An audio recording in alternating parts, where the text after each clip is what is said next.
नमस्कार साथियों, स्वागत है आपका पैरामेडिकल साइंस में। आज अपन इस क्लास में ओबीजी का एक टॉपिक नॉर्मल डिलीवरी की स्टडी करेंगे। अपन नॉर्मल डिलीवरी की डेफिनेशन को समझेंगे और ये कितने स्टेज में होती है और इसके क्या क्या बेनिफिट्स होते हैं, क्या क्या रिस्क होते हैं, इन सब की स्टडी इसी क्लास के अंदर करेंगे। सर्वप्रथम अपन डेफिनेशन को समझते हैं। जब बच्चे का जन्म वेजाइनल ओपनिंग से होता है तो इसे नॉर्मल डिलीवरी कहते हैं। Active life style normal blood pressure के सही होने पर करना सुरक्षित है। बीपी कंट्रोल हो तभी नॉर्मल डिलीवरी करवानी चाहिए। स्टेज ऑफ नॉर्मल डिलीवरी को 3 स्टेज में डिवाइडेड किया गया है। फर्स्ट स्टेज, सेकेंड स्टेज और थर्ड स्टेज। फर्स्ट स्टेज को अपन देखते हैं। यह नॉर्मल डिलीवरी की पहली प्रावस्था है जिसमें मदर का यूट्रस कॉन्ट्रैक्ट या सिकुड़ने लगता है तथा सर्विक्स डायलेट होने लग जाती है। यह पुनः 3 प्रकार की होती है। इसे पुनः 3 प्रकार से डिवाइडेड किया है: लेटेंट फेज, एक्टिव फेज और ट्रांजिशन फेज। लेटेंट फेज किसे कहते हैं? ये प्रसव पीड़ा के साथ प्रारंभ होती है। जिसे हम सामान्य भाषा में लेबर पेन कहते हैं।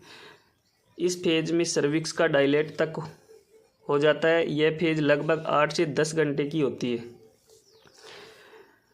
एक्टिव फेज, इस अवस्था में यूटेराइन कॉन्ट्रैक्शन पहले से और अधिक होने लगता है तथा सर्विक्स का डायलेशन 4 से 8 सेंटीमीटर तक हो जाता है। Transition phase,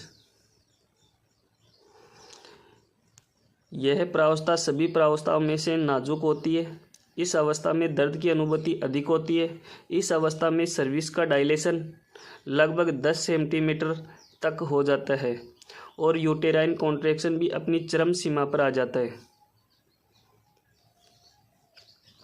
management of patient in first stage of labour.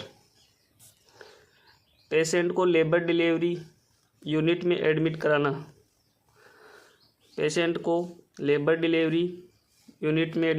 Patient की हिस्ट्री क्या है, फिजिकल एग्जामिनेशन करना, पेरिनियल रिप्रेशन करना, आईवी फ्लूइड को लगाना, पेशेंट को उसकी कंफर्ट पोजीशन में रखे और मॉनिटरिंग रखे। Second stage of labour, cervix पूरी तरह से डायलेट हो जाता है तो लेबर की सेकेंड स्टेज प्रारंभ में आती है। यूटेराइन कॉन्ट्रैक्शन और स्ट्रॉन्ग होने लगते हैं और बच्चे को बाहर करने लगते हैं। हेल्थ केयर प्रोवाइड, पेशेंट की हर कॉन्ट्रैक्शन को साथ पुश करने को कहते हैं। पेशेंट को इस दौरान गहरे दर्द का एहसास होता है और बच्चे का जन्म हो जाता है। थर्ड स्टेज, बेबी की डिलीवरी होते ही लेबर की थर्ड स्टेज स्टार्ट हो जाती है। बेबी की डिलीवरी होते ही प्लेसेंटा भी यूट्रस से डिलीवर होने के लिए तैयार रहता है। बेबी को डिलीवरी होने के बाद प्लेसेंटा की डिलीवरी के लिए यूट्रस और प्लेसेंटा के बीच में रेट्रोपेरिटोनियल क्लॉट का फॉर्मेशन होता है। प्लेसेंटा की यूट्रस से अलग होने में मदद करता है। क्लॉट के बनने से प्लेसेंटा खुद ही यूट्रस से बाहर आ जाती है। प्लेसेंटा को खुद खींचकर बाहर निकालना, ऐसा करना ब्लीडिंग अधिक हो सकती है। रिस्क ऑफ नॉर्मल डिलीवरी, क्या क्या रिस्क होते हैं? यूट्रस फट सकता है, फट सकता है। वेजाइनल ओपनिंग पर कट लग सकता है। फिटल डिस्ट्रेस, डिलीवरी के दौरान बच्चे की धड़कन रुक सकती है। PPH, postpartum haemorrhage, delivery के दौरान internal injury, postpartum period में ब्लीडिंग होना। Anaesthesia anaesthesia related complication, benefits of normal delivery, क्या क्या बेनिफिट्स होते हैं नॉर्मल डिलीवरी के।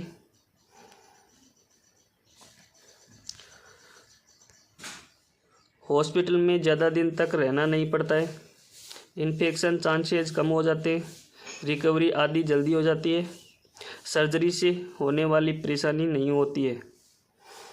हाँ तो दोस्तों ये थी अपनी क्लास नॉर्मल डिलीवरी की। तो आप सबसे रिक्वेस्ट है कि वीडियो को लाइक करो और शेयर करो, और अगर चैनल पर नए हो तो चैनल को सब्सक्राइब करो। थैंक यू, धन्यवाद दोस्तों।